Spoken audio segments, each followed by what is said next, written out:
Lok Sabha speaker Om Birla Kota Bundi संसदीय क्षेत्र के दौरे पर है। लगातार दूसरी बार लोकसभा स्पीकर बने हैं ओम बिरला। हिंडौली में लोकसभा स्पीकर ओम बिरला का जोरदार स्वागत। ये बूंदी से सीधी तस्वीरें टेलीविजन स्क्रीन पर। बूंदी, तारेड़ा और कोटा तक भव्य स्वागत किया जा रहा है। ओम बिरला का संसदीय क्षेत्र में रोड शो के दौरान भव्य स्वागत हुआ है। खास बातचीत में बोले हैं स्पीकर ओम बिरला। उन्होंने कहा कि हमारी कोशिश जनता की अपेक्षाओं को पूरा करने की है। देश को आगे ले जाने का काम करेंगे। देश में हर क्षेत्र में विकास कार्य हो रहे हैं और ये दो तस्वीरें ओम बिरला के बूंदी दौरे से जुड़ी आप देख पा रहे हैं। सबसे पहले जब ओम बिरला विशेष विमान से हेलीकॉप्टर से पहुंचे थे तो फिर उनका भव्य स्वागत किया गया था। इस दौरान बीजेपी और जनप्रतिनिधियों की मौजूदगी थी, स्थानीय नेताओं की मौजूदगी थी ओम बिरला के स्वागत के दौरान। और देखिएगा आप ओम बिरला को लेकर जानकारी दे दें कि 2014 में वो पहली बार सांसद बने थे और फिर इसके बाद 2019 और 2024 में तीसरी बार के सांसद। और खास बात यह है कि दूसरी बार में ही वो लोकसभा स्पीकर के पद पर आसीन हुए और फिर एक और बड़ी कामयाबी कि लगातार 2 बार स्पीकर बन उन्होंने एक बड़ा रिकॉर्ड अपने नाम किया, क्योंकि भारतीय जनता पार्टी से स्पीकर बनने वाले वो पहले व्यक्ति। वहीं अगर देश भर में बात करें तमाम पार्टियों को तो फिर ऐसे छठे व्यक्ति वो बने हैं जो दूसरी बार स्पीकर रहे। 2 तस्वीरें टेलीविजन स्क्रीन पर। पहली तस्वीर बाएं से आपकी टेलीविजन स्क्रीन पर रोड शो के दौरान की ओम बिरला पर पुष्प बरसाकर उनका स्वागत किया गया, पुष्प वर्षा की गई। दूसरी तस्वीर जब गार्ड ऑफ ऑनर दिया गया। इस दौरान जनसुनवाई का क्रम भी चला और फर्स्ट इंडिया से खास बातचीत में ओम बिरला ने कहा कि हाड़ौती क्षेत्र का विकास और जनता की समस्याओं का निस्तारण करना ही पहली प्राथमिकताओं में से। लेकिन इससे पहले देखिएगा, इस क्षेत्र से वो विधायक भी रहे हैं तो भली भांति जन समस्याओं से अवगत हैं और जनता भी आतुर ओम बिरला का स्वागत करने के लिए, क्योंकि राजस्थान का गौरव बढ़ाने का काम ओम बिरला ने। और मैं लंबे समय से पैदा यहाँ हुआ, छात्र जीवन यहाँ गुजारा, सामाजिक राजनीतिक कार्यकर्ता के रूप में काम किया, इसलिए लोगों का बहुत विश्वास भरोसा यहाँ की जनता का बहुत आशीर्वाद भी दिया है। 2003 से मैं लगातार चुनाव लड़ रहा हूँ और 2003 से लगातार यहाँ की जनता ने मुझे आशीर्वाद दिया है। मेरी कोशिश रहेगी कि इनके विश्वास भरोसे को कायम रखूँ, इनकी आकांक्षाएं, इनकी अपेक्षाएं उनको पूरा करूँ।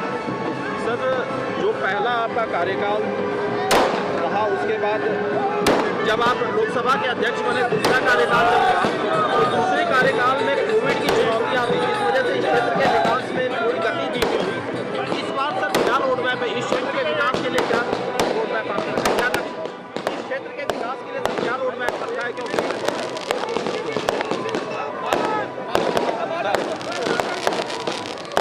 इस क्षेत्र के अंदर हमारा इलाका बड़ा एग्रीगेटेड इलाका, एग्रीकल्चर बेस्ड इलाका बहुत है, तो हमारी कोशिश होगी कि एग्री इंडस्ट्रीज को यहाँ पे डेवलप किया जाए। रोड कनेक्टिविटी बढ़िया है, रेल कनेक्टिविटी बढ़िया है, एयर कनेक्टिविटी भी बहुत जल्दी शुरू हो जाएगी। तो कोटा के अंदर पानी बिजली की पर्याप्त उपलब्धता है, इसलिए एक तरफ जहाँ एग्रोवेट इंडस्ट्री हो, पर्यटन की बहुत बड़ी संभावना है। इस पर्यटन को भी डेवलप करेंगे, रोजगार के नए साधन डेवलप करेंगे और एजुकेशन की दृष्टि से भी हमारा क्षेत्र काफ़ी डेवलप है। और इसलिए मेरी कोशिश रहेगी कि यहाँ एजुकेशन को हब बनाया जाए ताकि देशी विदेशी विद्यार्थी यहाँ पढ़ सके। यहाँ पर पढ़ने वाला बच्चा IIT के अंदर डॉक्टर इंजीनियर बनता है। देश में बड़ी संख्या में यहाँ पढ़ने वाला विद्यार्थी डॉक्टर इंजीनियर बन जाता है। ऐसी व्यवस्था हो यहीं रोजगार के साधन मिले। सर, जो कोटा एजुकेशन हब भी है, तो जो यहाँ स्टूडेंट्स आते हैं उनकी फैसिलिटी को और बेहतर बनाने के लिए और ये हमारे यहाँ पर लाखों विद्यार्थी आते हैं और हमारे यहाँ परिवार की तरह रहते हैं और परिवार की तरह हमारी कोशिश रहती है कि उनको हम परिवार की तरह रखें और इसलिए एक पारिवारिक माहौल यहाँ मिलता है। इसलिए विद्यार्थी बरसों से यहाँ आ रहे हैं। यहाँ की एजुकेशन, यहाँ का कोचिंग सिस्टम बेहतर है। सर, चूँकि दूसरा कार्यकाल मिला है सर आपको लोकसभा अध्यक्ष के तौर पर, आपको क्या लगता है कि एक अध्यक्ष के लिए कितनी चुनौती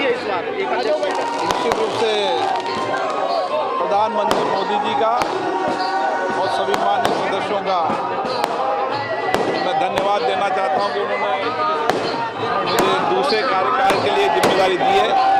मेरी कोशिश रहेगी कि मैं उनकी आकांक्षा अपेक्षाओं को पूरा करूँ और उनके विश्वास को कायम रखूँ। विपक्ष के आचरण को लेकर क्या कहते हैं, उनके व्यवहार को लेकर आप लगातार चिंता जताते रहे हैं। जो विपक्ष का व्यवहार रहा उसको लेकर के बहुत सदन में मेरी कोशिश रहती है कि चाहे प्रतिपक्ष हो चाहे पक्ष होकर आए हैं अपने संसदीय क्षेत्र कोटा बूंदी की जनता के साथ में मिलने के लिए। सर, सबसे पहले तो आपको हार्दिक अभिनंदन और बहुत बहुत शुभकामनाएं आपके तीसरी बार सांसद चुने जाने के लिए।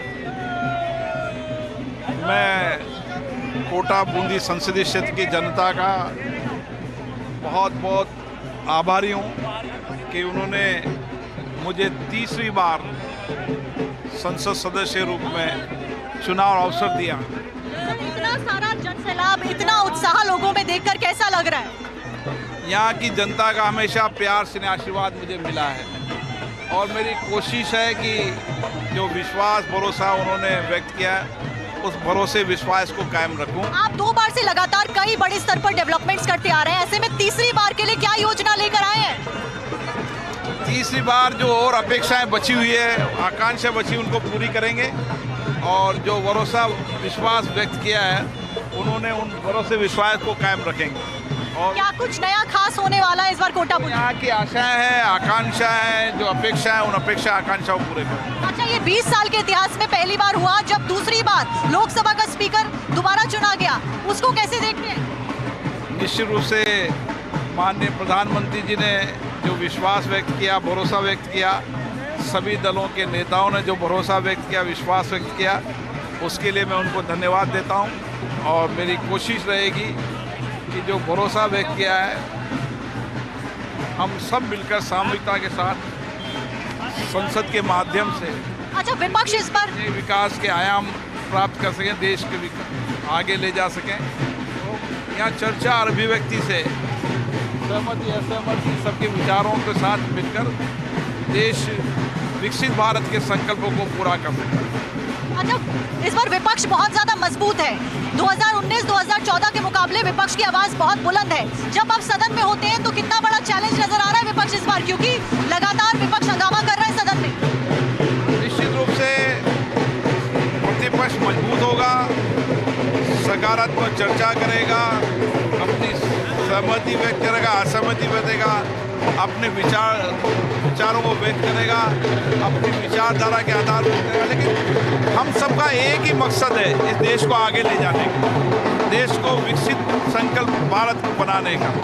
हम सब चाहते हैं कि दुनिया में भारत तेजी से आगे बढ़े और इसके लिए जितनी सकारात्मक चर्चा होगी, संवाद होगी, विचार व्यक्त होगी, उतना ही अच्छे विचारों से नीतियों कार्यक्रम बनाने में सुझावों का लाभ मिलता है। सबके विचार आते हैं, सबकी अभिव्यक्ति आती है, सबका मत आता है, तो निश्चित रूप से नीतियाँ, कार्यक्रम, कानून बनाने में एक बेहतर काम, कार्य योजना, कार्य कुशलता की जा सकती है। अच्छा, एयरपोर्ट की डिमांड को लेकर लगातार आप मुखर रहे हैं, ऐसे में क्या ये डिमांड ये जनता के लिए पूरी होती हुई नजर आ रही है?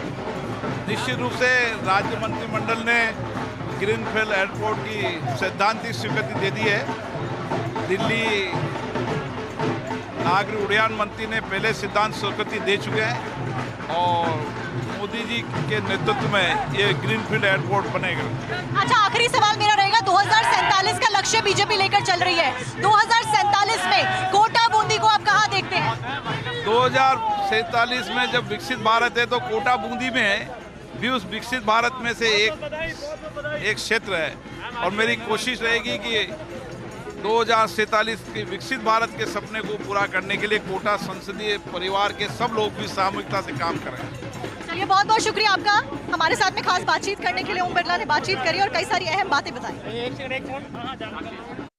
तो देखिएगा, बूंदी से सीधे तस्वीरें हैं और हमारी सहयोगी ने बातचीत भी करी ओम बिरला से। खास उन्होंने कहा कि विकसित भारत का संकल्प लिए चल रहे हैं।